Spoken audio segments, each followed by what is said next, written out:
A paz de Cristo a todos e a todas. Estaremos fazendo aqui uma abordagem sobre um assunto de suma importância: rebeliões e consequências. O mundo sempre viveu em rebelião contra Deus.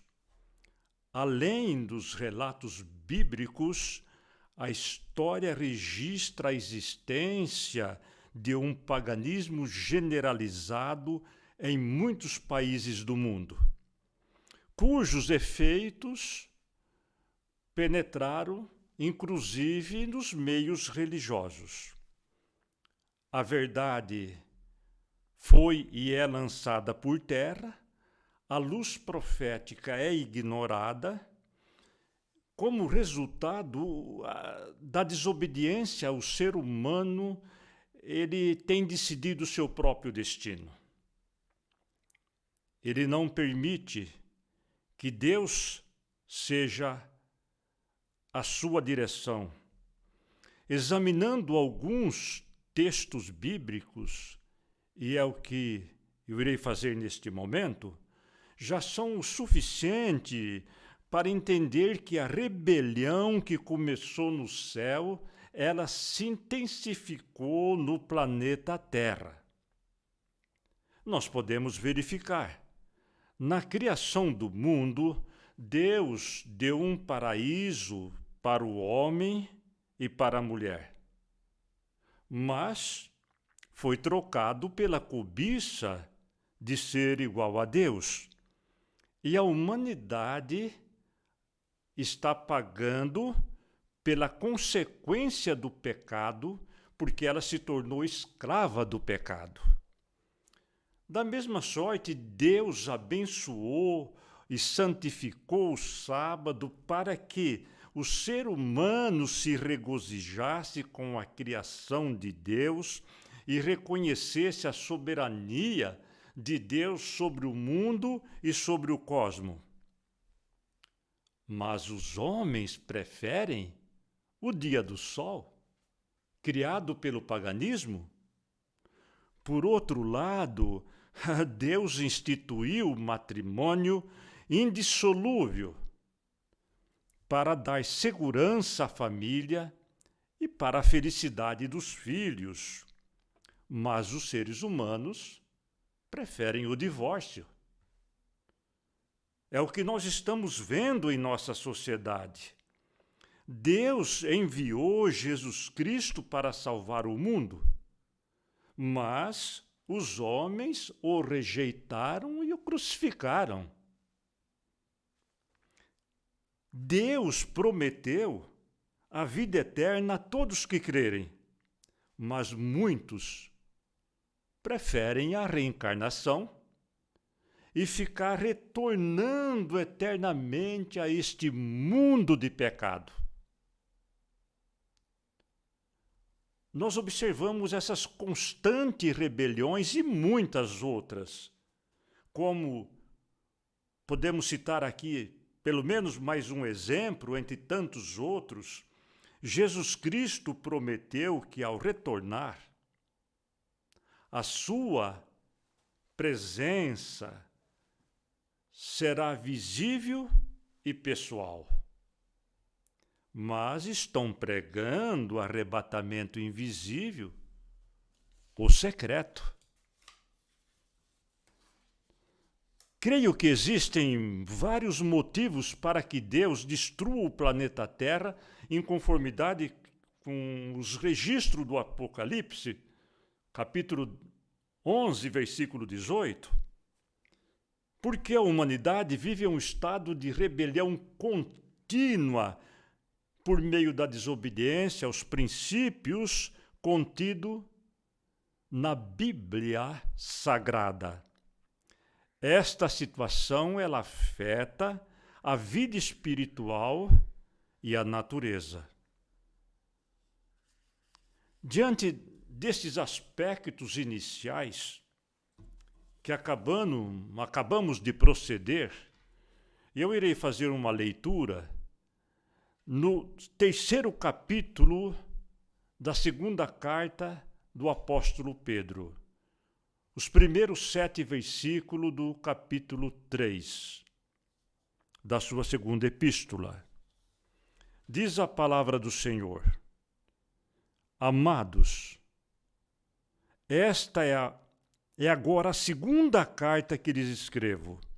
Em ambas quero despertar com estas palavras a sua mente sincera, para que vocês se lembrem das palavras proferidas no passado pelos santos profetas e do mandamento do Senhor e Salvador e dos apóstolos de vocês que lhe ensinaram. Antes de tudo, saibam que nos últimos dias surgirão escarnecedores, zombando e seguindo suas próprias paixões. Eles dirão: o que houve com a promessa da sua vinda? Desde que os antepassados morreram, tudo continua como desde o princípio da criação.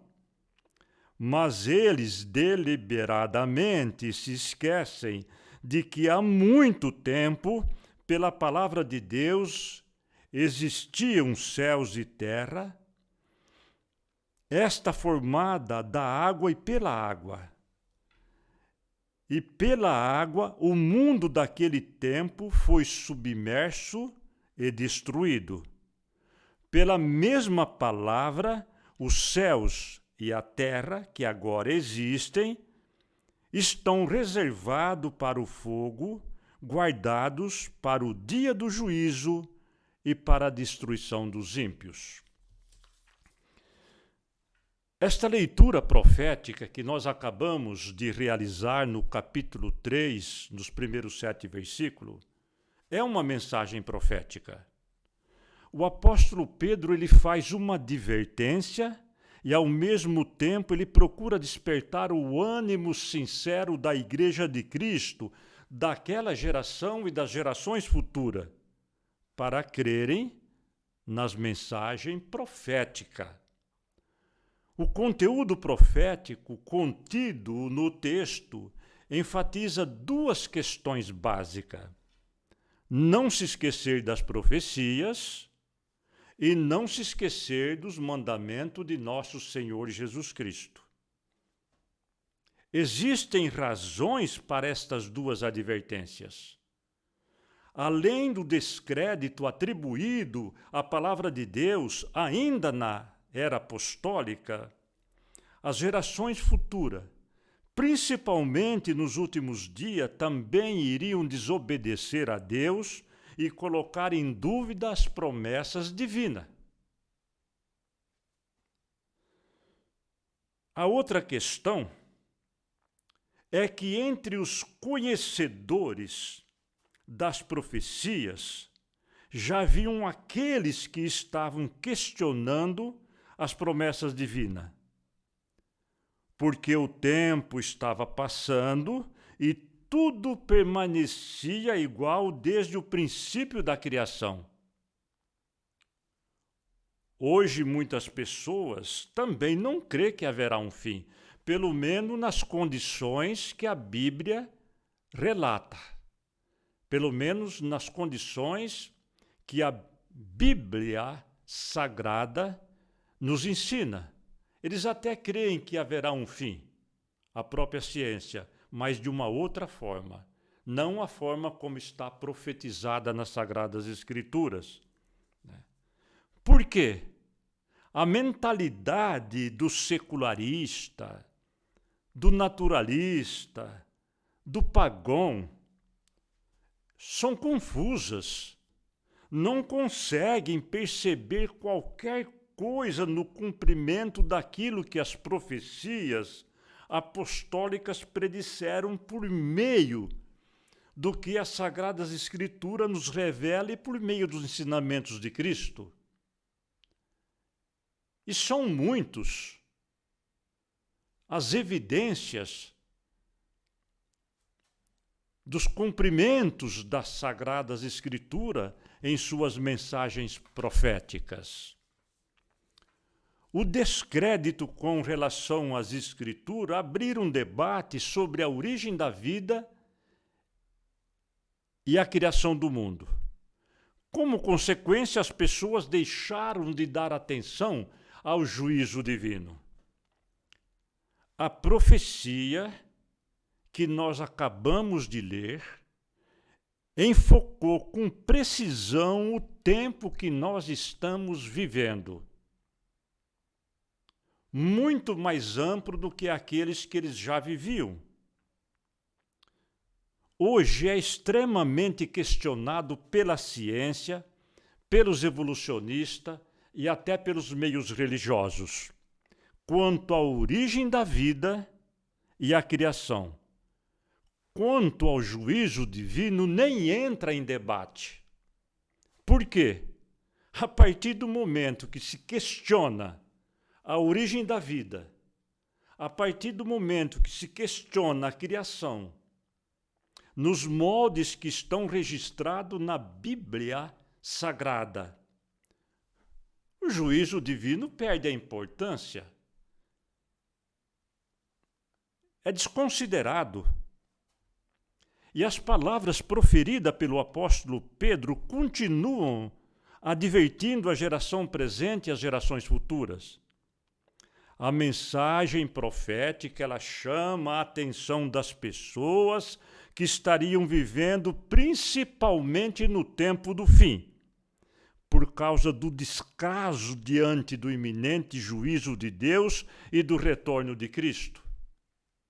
Quando nós olhamos para as profecias, para as revelações proféticas, como, por exemplo, o capítulo 7 do livro de Daniel, versículo 9 em diante, não existe dúvida que nós estamos em pleno juízo divino. Não existe dúvida de que o mundo está sendo julgado e que Jesus Cristo vai retornar. Mas a humanidade, ela continua caminhando de acordo com os seus próprios propósitos. A profecia, ela dá um enfoque dramático na leitura que nós fizemos. Da mesma sorte, é o que diz o texto, da mesma sorte que Deus condenou o mundo ao dilúvio, porque eles não creram, a terra e os céus também vão ser destruídos pelo juízo divino, e os ímpios vão perecer porque não crê. Eles deliberadamente haviam esquecido as profecias. O apóstolo Pedro, ele enfoca exatamente isso. O texto profético enfatiza que deliberadamente eles esqueceram que o mundo foi afogado em água e os céus e a terra que agora existem pela mesma palavra têm sido entesourados, ou seja, está aí para a destruição do fogo, reservado para o dia do juízo e a destruição dos ímpios, ou seja, daqueles que não aceitam a mensagem bíblica. A palavra deliberadamente quer dizer que um fato tão catastrófico e de abrangência mundial não tem como esquecer. Como esquecer de uma situação em que até hoje existem as grandes evidências de que houve um dilúvio no planeta Terra? Vejam só. Então, eles quiseram esquecer deliberadamente aquilo que Deus fez para servir de exemplo, sem dar importância às consequências. Porque as consequências virão. 2 pontos centrais porque deliberadamente eles esqueceram. O primeiro se refere ao juízo do dilúvio. Foi um acontecimento para que o mundo tomasse conhecimento que Deus não assiste passivamente aquilo que o homem está fazendo. Mas ele interfere na história da humanidade, trazendo juízos sobre ela. O segundo ponto central se refere ao juízo de fogo que acontecerá. Deus colocará um fim definitivo na história do pecado. A advertência profética é para o mundo não esquecer que a história humana terá um fim. Nenhuma pessoa que esteja consciente dos ensinamentos apostólicos e proféticos vivem sem a expectativa dos iminentes acontecimentos. Em outras palavras, viver como se fosse o último dia. Então, o argumento profético, ele tem a seguinte conotação: se ninguém consegue deter os terremotos, o vento, a fúria das ondas, da mesma sorte. Ninguém consegue deter ou mudar aquilo que foi profetizado nas Sagradas Escrituras. O objetivo da mensagem é corrigir o homem. Nossos atos devem ter relações de submissões aos princípios divinos. As pessoas devem se preparar para o dia do Senhor. Então, a resposta do apóstolo Pedro para os escarnecedores são essencialmente três. Primeiramente, ele usa o argumento baseado na história. A história tem seus eventos, como os seus cataclismos. Uma outra resposta que o apóstolo Pedro também profere ali no conteúdo da sua epístola. Quanto ao eterno, segundo o texto bíblico, precisamos perceber como Deus trata as profecias acerca do tempo. Não é conforme nós pensamos, mas é conforme o entendimento da palavra de Deus. É isso que o santo apóstolo procura colocar em evidência. E com relação ao tempo, muitos têm interpretado erroneamente o capítulo 3 desta segunda carta do apóstolo Paulo, quando muitos pregam, ensinam que Deus tem retardado a sua vinda por causa das pessoas que não se convertem. E a Bíblia não está dizendo isso daí. Com relação ao tempo, Deus estabeleceu com antecedência o dia e a hora, e ele não conhece atraso e nem tardança. O tempo já foi determinado desde a fundação do mundo, com o propósito de salvar o máximo de pessoas. O tempo que nós estamos vivendo, o retorno de Jesus Cristo a este mundo, já está marcado antes da primeira vinda de Cristo. A Bíblia não deixa dúvida sobre isso. Se Jesus Cristo tivesse voltado no primeiro século, como eles pretendiam, como eles desejavam, ou no segundo, ou no terceiro, ou voltado algum tempo atrás, coitado de nós. Nós não teríamos nem existido. Mas nós já estava no plano de Deus antes da fundação do mundo. É preciso que nós entendamos isso daí com relação ao tempo e com relação ao plano de Deus.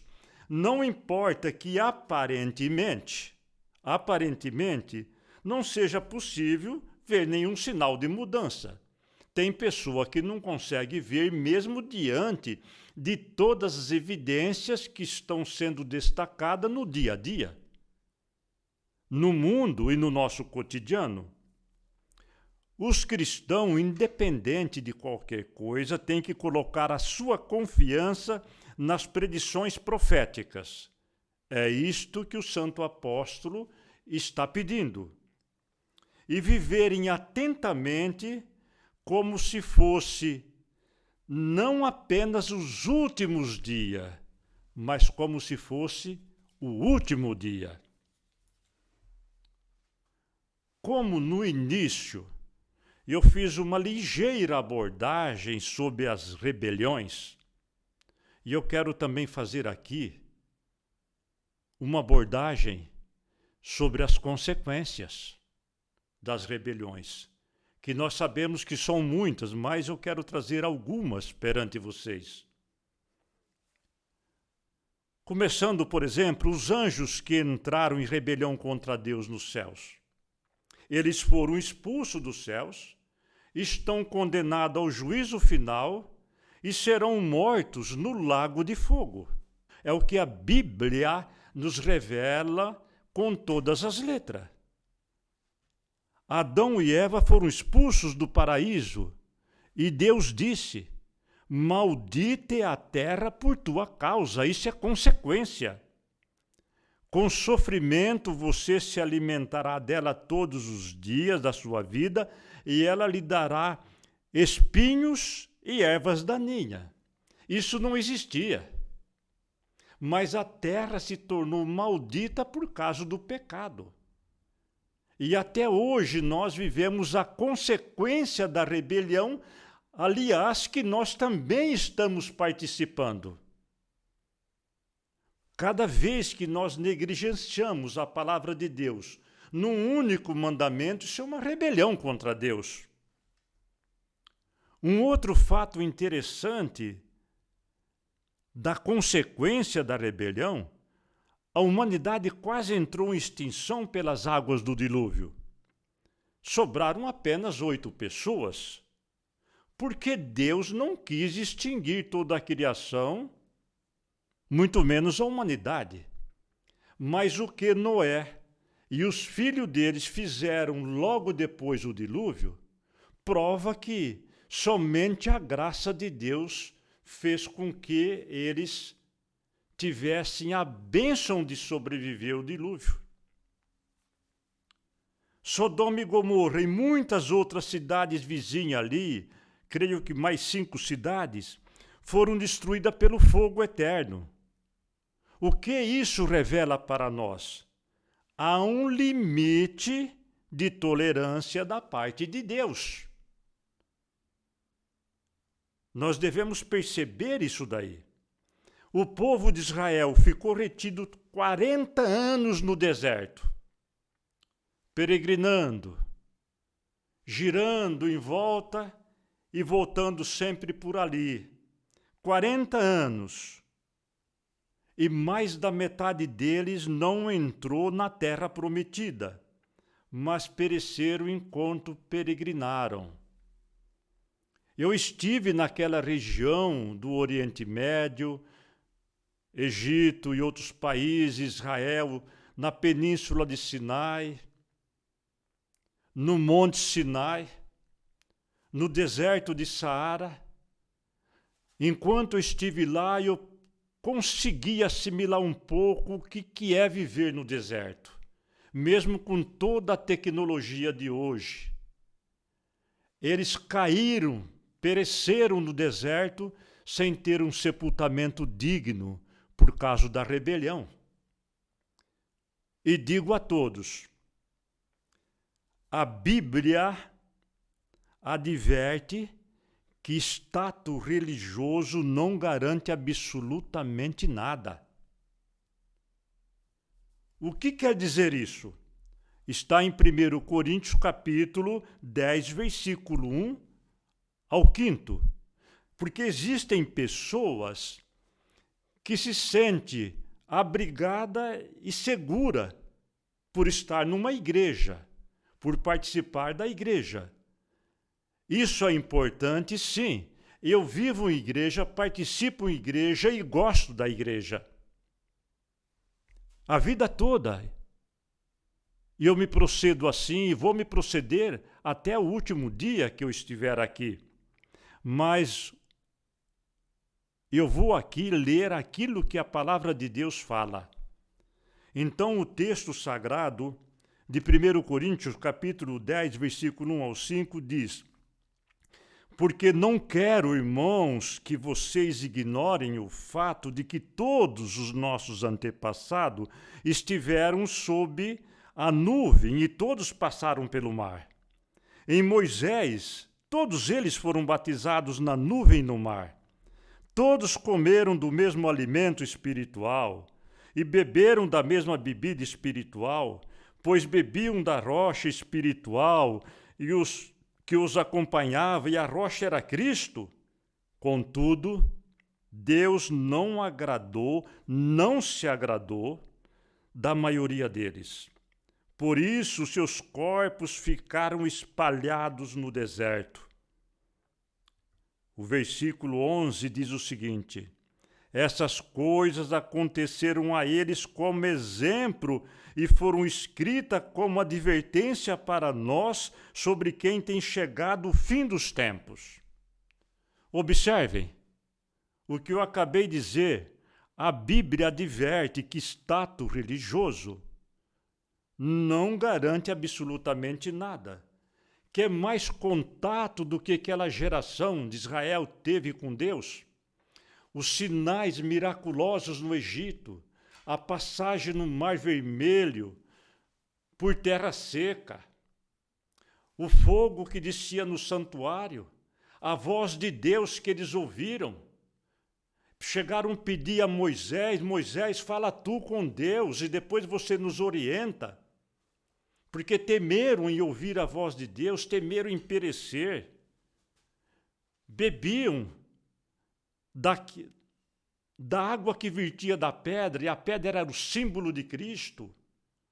O pão vinha do céu, mas a Bíblia Sagrada diz que Deus não se agradou da maioria deles. Por isso, seus corpos foram espalhados pelo deserto. E o apóstolo Paulo disse: olha, essa história está escrita, não é apenas para registrar uma história, mas é para divertir vocês. É para que vocês tomem conhecimento desta verdade e se preparem.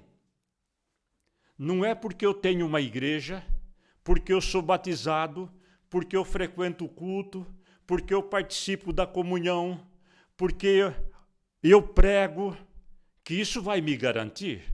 Isso é uma parte.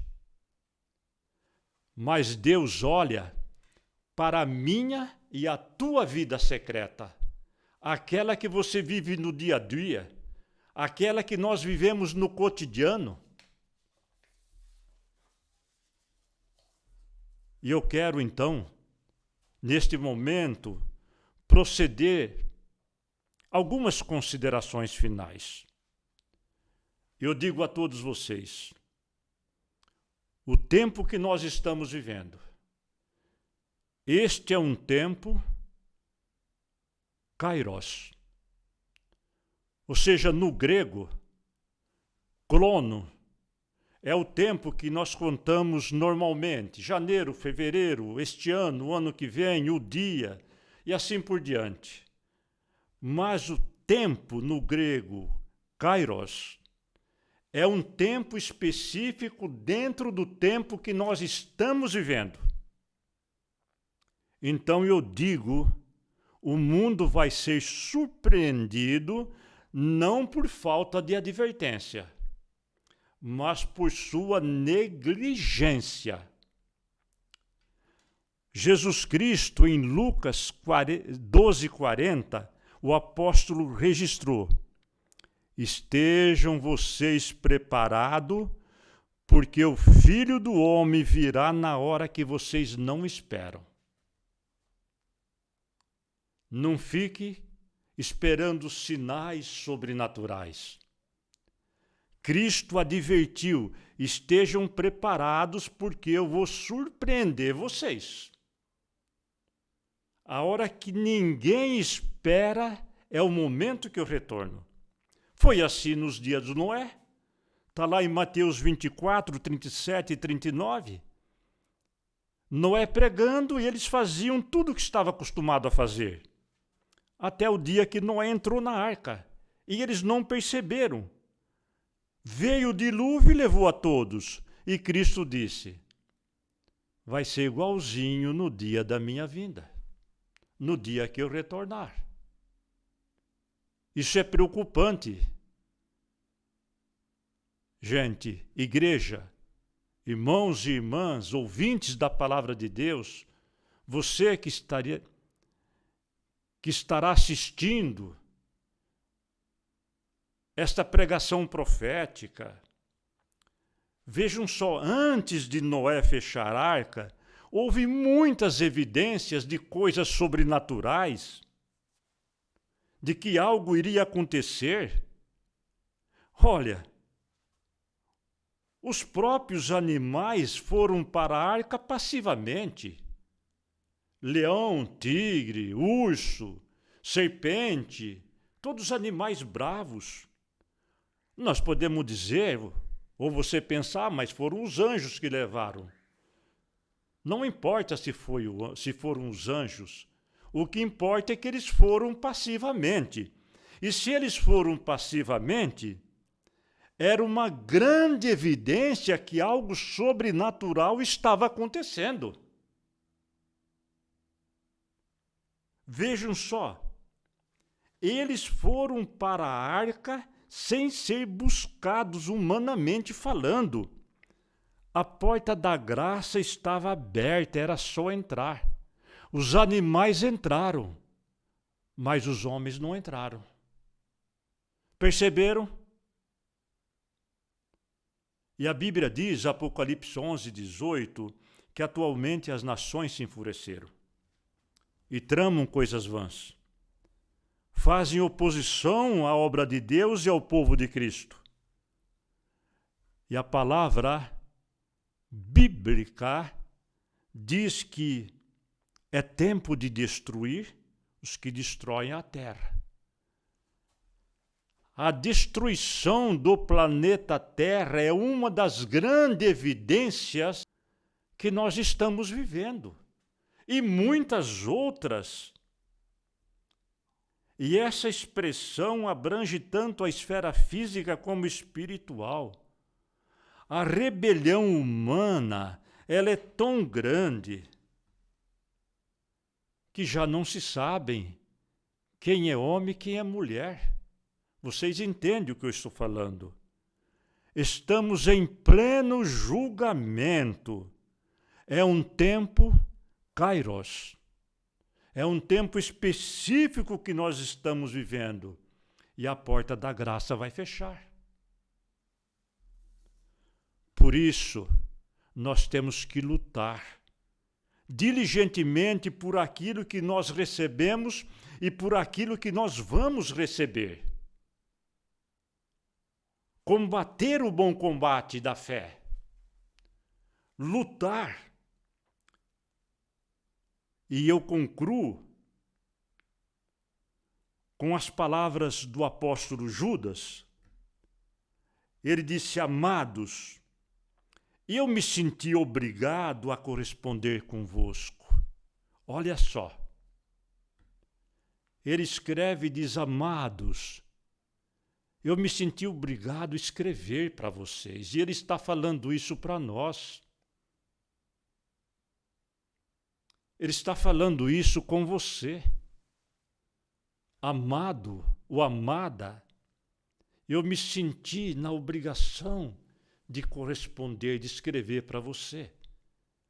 Tanto é que isso faz 2000 anos e as palavras que ele escreveu estão aqui. O que ele disse? Eu me senti na obrigação de exortar vocês a batalhar, a lutar, diligentemente, pela fé que de uma vez por todas foi entregue aos santos. Ou seja, esta fé, este reino prometido, essa esperança, essa mesma fé, este mesmo reino, esse mesmo amor que foi entregue a Abraão, a Isaac, a Jacó, a Moisés, a Elias, a Isaías, a Davi, aos profetas, aos apóstolos, foi entregue a nós. Lutem por isso. E Deus vos abençoe e vos guarde. Em o nome de Jesus Cristo. Amém.